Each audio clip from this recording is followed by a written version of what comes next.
Do you feel like you're finally ready to start therapy and overcome those panic attacks or that anxiety or that long-term depression that's just been nagging at you for all these years? So you're ready to start therapy, but you don't know where to start? I'm Dr. Leif Smith. I'm a clinical psychologist with over 20 years experience, 30,000 plus sessions with clients just like you behind me. I'm going to give you some tips so that you can do it right now that you're going to start therapy.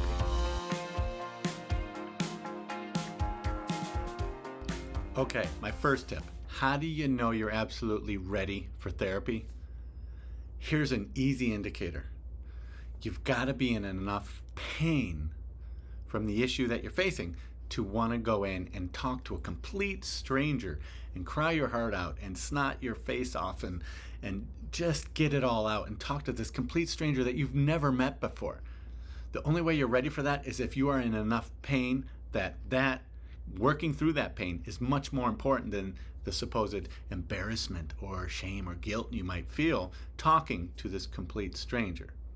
So use pain as an indicator. If you're in enough pain, you will go in and start that journey. If you're not in enough pain, if it's just a medium level of pain and you've been able to endure it for 3 years and you're just going in to see the therapist because your mom told you to, or your cousin or your partner thought it would be a good idea, and so you're going to try to kick the tires a little bit and just try it out, you're not ready. Make sure you're ready, and you'll know you're ready when you're feeling a lot of pain and a lot of urgency to fix this issue once and for all. Okay, for my second tip, this is an important one too. You need to make sure you're choosing the right therapist. How do you do that? Well, the common way that people choose therapists is they look up therapy online and they look up to see who's on their insurance panels. That's great. That's fine and dandy, as Forrest Gump would say. But that is not a good thing and a good way to start a powerful, life-changing therapeutic relationship. Just because they're on your health insurance doesn't mean they're good. Just because someone else said, hey, this person's 10 miles from you, go see them. That's not a reason to go see a therapist.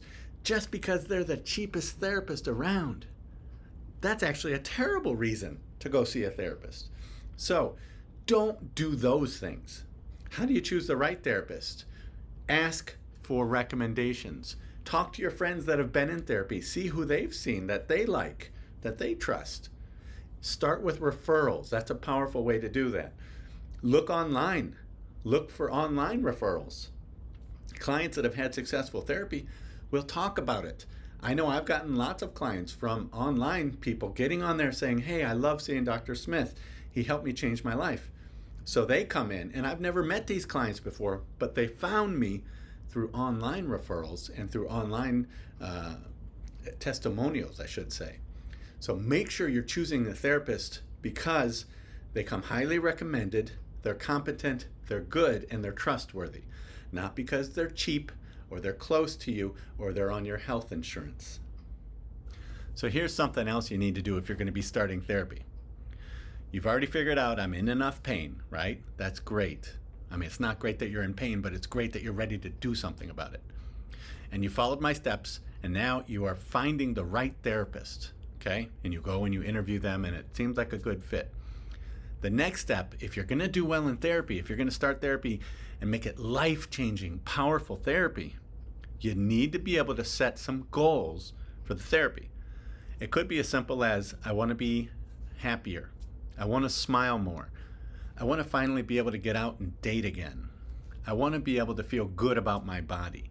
I want to be able to trust men or trust people in general.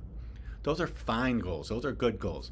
But if your therapist doesn't do it, in other words, a good therapist should be doing this with you. But if not, make sure you go in to your therapist, and when you sit down and plunk your butt on that couch and talk to them, you have some specific goals that you want to achieve in your work together with your therapist. Now, another thing you need to be thinking about is you need to make sure that you are allocating time for these therapy appointments.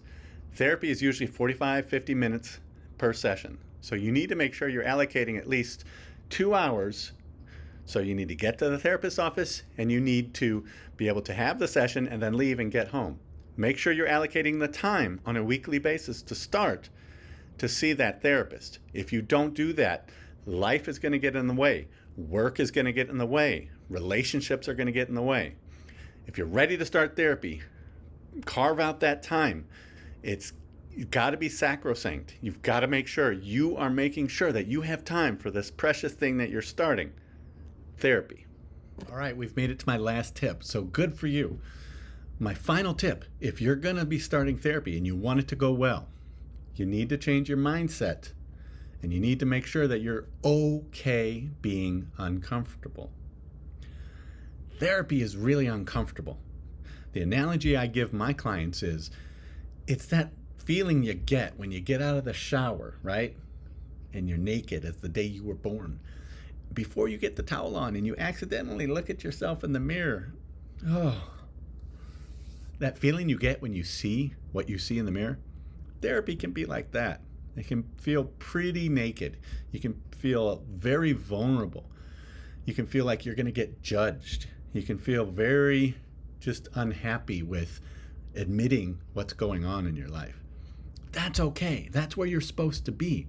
It's going to be uncomfortable in the beginning. I want you to have that mindset if you're going into therapy.